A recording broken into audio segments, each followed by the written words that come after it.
It's inevitable that we're going to get a Scream 7, but who should come back?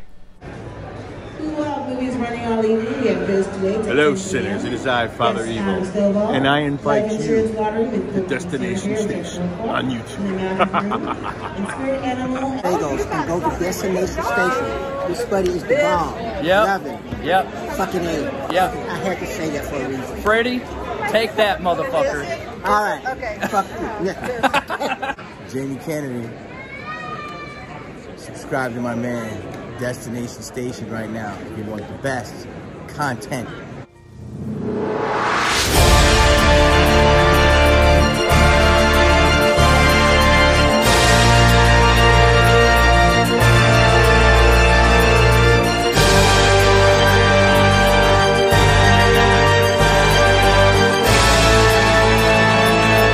What's up? Welcome to Destination Station. As always, I'm Destin. Thank you for clicking on this video. Subscribe to Destination Station if you want Scream, Halloween, and everything in between.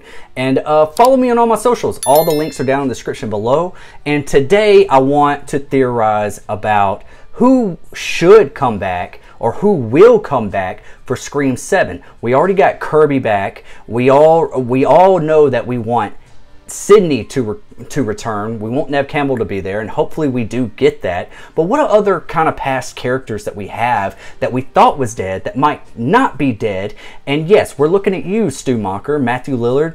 I know everybody wants Stu to come back. Some don't. I respect that, but you're wrong. But no, I'm just kidding. Don't start disliking this video and everything like that and throwing some shade down in the comment section. But no, I am a little bit on the Stu train. I think that should be one of the things. Like, he should be one of the masterminds. That was Wes Craven's original intent, was to bring him back and be for Scream 3. He even got paid for Scream 3. And wasn't even in it. So yeah, so there's, like, you know, those type of contracts, they change it up last minute because of like some type of political reason or something that goes on in the world, and they want to change something completely. Well, it's still in the contract. You still got to pay me out, you know. So here's the thing: is like with the way Radio Silence and the writers of these new Scream movies are showing respect to Wes Craven and even Kevin Williamson, and even having Kevin Williamson as like a mentor on the project. He's even a producer, an executive producer. You know, he's got his hands a little bit and saying like, hey, maybe you should do that, but maybe not do that. You know, they're still showing much love to the OG, bringing back, you know, even some of the voices of some of the characters in the original from Scream, you know, and bringing them to Scream 5. Kirby's came back. That was Wes Craven's original idea. They're respecting that. So if they're respecting Kirby coming back, why wouldn't they respect the original ideas of Wes Craven and possibly bring back Stu? And some of y'all might be thinking it might be too obvious now because everybody wants it. Matthew Lillard's even on board to come back. Yeah, it might be a little bit obvious. Is it fan service? Yeah, maybe just a little bit. But we're all fans. And this is a film. This is a Scream movie. This is a horror movie for fans. So why not service us? And then also talking about, as far as like Stu being alive, I don't think that if he is the mastermind, I don't think he needs to be the only killer revealed. I think they need to do, if they do bring back Stu, they need to bring back that original like reveal of like 2 killers.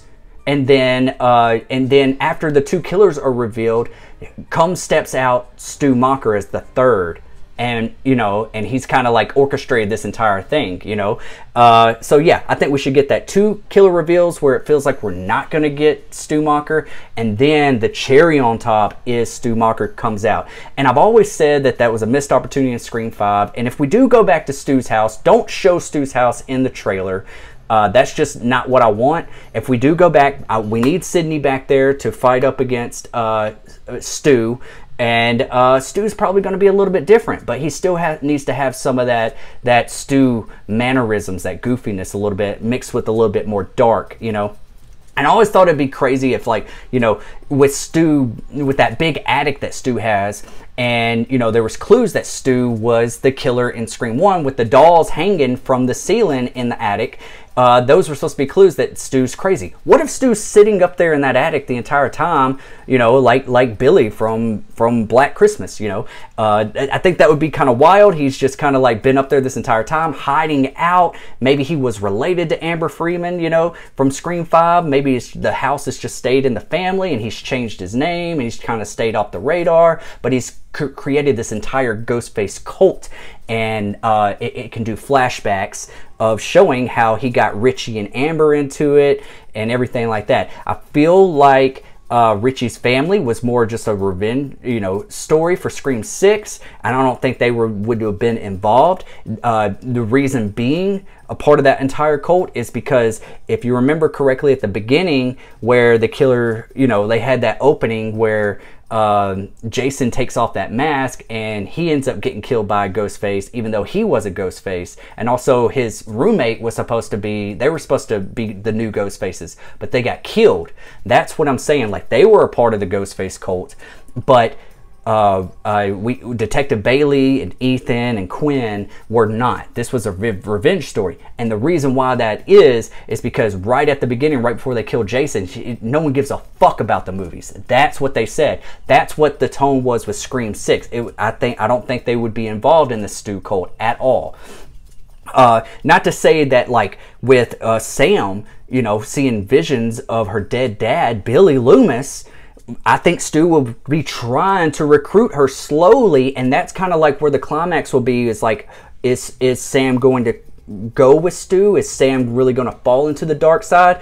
Like Stu is Palpatine and Sam is Darth Vader. You know what I'm saying? And there's like that struggle, and Sydney and Tara are like the angels on her shoulders, like don't do it, and we don't know which way Sam is going to turn. So yeah, that's how I would really play it out. And I would also maybe, just so we could get another one, since Stu is revealed so late into the movie at the very end, all the cops like pull up outside and we see all the lights, and maybe like Sam and Tara and Sydney is like, it's over, you're through, and he's like, no, it's just begun. And he walks out the front door and he lets all the media and all the cops see him, and he gets down on his knees, throws down the knife, and everyone starts realizing, the entire media and everybody's like, Stu is actually still alive and he wants to get caught by the end. And that leaves off. That's kind of like where they were going to go with Jill in Scream 4, if you remember correctly. You know, she was going to get away with it or whatever, but they could kind of like turn that and kind of use these type of ideas that they originally had, that Wes Craven originally had and Kevin Williamson originally had, and kind of integrate it into these while showing respect to the OG. You know, that's what I'm saying right there. Okay, I had to get the Stu thing out the way because we talk about it so much on the channel, and I know that y'all want to hear about it. But I have some other OG casts that I feel like should make a return. And hear me out. Some of them you think that's dead, and some of them are not. But are they dead? Let's find out. Next person up is somebody that did survive, and it's probably the smartest person in horror movie history. And I would love to see a return of him. Bring back as much OG cast as you can, even though it's not from the first one, it was still from the second one. But let me get to the damn fucking part. Joel, the cameraman, I'm just going to get to it. Joel, the cameraman, Gail Weathers, cameraman, that walked off and said, nope, I'm done with this. See ya, wouldn't want to be ya. Pretty much what everybody should do in these type of situations in a horror movie, but they really never do except for him. Wouldn't it be crazy that Joel came back and was working with Gail? Like, if Scream 7 is going to mirror Scream 3 in any which way, shape, or form, it's got to have a movie-making angle to it, right? And it has to take some things from Scream 3 and bring it into here. And I think that definitely one thing that needs to be brought back is that voice modulator, you know, like at least for one kill, maybe the opening kill, or maybe Ghostface can use it all the way through. I always thought that it would be super awesome to see Gail Weathers get a call from Ghostface, and Ghostface is using that voice modulator as Dewey's voice and taunting her and getting under her skin and bringing her to a weaker level, you know, by doing that, you know, messing with her psyche and stuff. I just think that would be really cool. Will we get it? Probably not, but I would love to see David Arquette, Dewey, make a return, whether it's in a flashback or using his voice as a voice modulator, something like that. But with Joel there, I think that with Gail, you know, she said in Scream 6 that nothing's about horror movies, it's all about true crime documentaries. Okay, let's say they don't go the Hollywood angle and they're making a true crime documentary in the town of Woodsboro, and we got all these, like, you know, podcasters and people doing a documentary on the town of Woodsboro, and you got cameras and stuff, and they're trying, it's not movies, but it's a documentary, so it's similar in nature, and maybe there are new casts to get picked off one by one, and maybe a couple of them are Ghostface, you know. Or I also thought about maybe Hollywood comes to Woodsboro, and what Richie was saying was, like, all the sequels to Stab sucked, and it was all about a requel. They wanted to make a new sequel, something that lived up to fans, because they loved it so much. So they so Hollywood is actually making a sequel to the original Stab in the town of Woodsboro, and that would be the angle. Taking Hollywood, Woodsboro, meshing them together. But if they do that, and if it's in the trailer, do not show that Stu Macher house if that's going to be our end game. That's one thing that fell with Scream 5, was that you showed that in the trailer. I know that was to get asses in the seats, but I think this time around it should be a lot more surprising. Like, we don't know, little to no, nothing, you know. And so yeah, Joel would be a great addition, that, like, if he was tagging along with Gail and came to Woodsboro and he was the cameraman, and she's like, you know, you're the only one that's been through this before. Maybe Joel's a little bit down on his luck and needs the money or something, you know, but Gail talks him back into the game, and maybe this time Joel doesn't make it out, you know. Or maybe he could be a killer. What if he was a killer in Scream 2 and we never knew it? You know, he just, like, vanished and he got away with it, you know. He was off screen that second half of the movie, and that would be crazy, right? If they do go with Joel being the killer or anything like that, which Joel is really likable. I don't know if you really want him to be the killer, but if you do bring him back, he could survive like Kirby did, or he could bite the knife or whatever, you know. So yeah, do you want to see Joel back? Let me know in the comment section below. Another person that I think that could make a return is Angelina from Scream 3. Yes, we thought, you know, she was showing up, she died, she got stabbed by Ghostface and then drug off screen, but that was one of the weakest deaths of the entire franchise, just the way it played out. And it looked a little staged if you really go back and watch it. And a lot of people, you know, originally the idea was that she was going to be Roman's girlfriend, accomplice, and it was supposed to be both of them. But they changed it. But if you watch Scream 3, it was filmed like there was two killers, but they only revealed one. So Angelina, the way she died, did not really hit well with a lot of fans. A lot of people still think she's alive and she's working behind the scenes, and she kind of got away with it. And they could go that angle. They could make it to where she does survive. And maybe she's working with Stu now. You know, wouldn't that be crazy? So yeah, Angelina is definitely a question mark. And I think that it's a big possibility that she could be making a return. But another person from Scream 3, and I know I'm talking about Scream 3 a lot here, but Scream 7 is going to mirror Scream 3, just like Scream 6 did Scream 2, and the way Scream 5 did Scream 1. So Scream 3, Jennifer that was in Scream 3 alongside with Gail, did she really die? She could be one of our Ghostface. She could actually be, what if she was Christina Carpenter? A lot of people have speculated and had theorized that she might be Christina Carpenter, Sam and Tara's mom, that we have not seen on film yet. Why have we not seen this character on film yet? I know a lot of the parents are, you know, really bad parenting and MIA in these Scream movies, but for her character, I feel like we should see something, especially with all the events that's going on. She's just going to let her daughters go through all this without her, you know, now that they're all over the news and all this stuff has happened. There's got to be some sort of mystery there that we have not seen yet, and I hope they don't just ignore it and just kind of, you know, don't ever address it, you know. It might be a totally different character. You know, we might have it might not be Jennifer Jolie at all. But wouldn't it be crazy if she changed her name again? Because that's what those actors do in Hollywood. They change their names and they become somebody else. So they're already used to that type of lifestyle.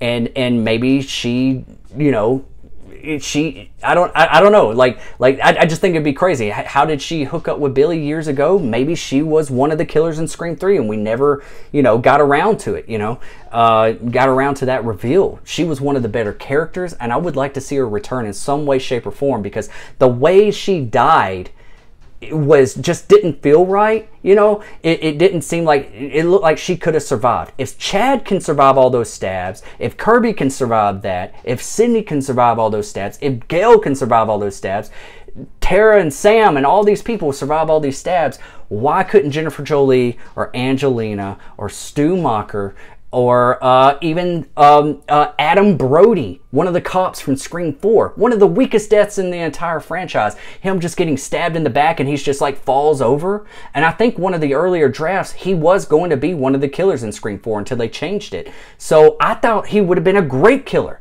And who's to say he's still not one of the killers and part of the Ghostface cult? And he just, you know, he died or whatever, you know. I know that Judy said I found their bodies a couple miles down the road or whatever. But come on now, like Adam Brody, that if anybody can survive a stab wound, it should have been Adam Brody. Dewey was stabbed in the back, severed a nerve, whatever. Still survived so many times. They could bring back anybody that they really want to, you know.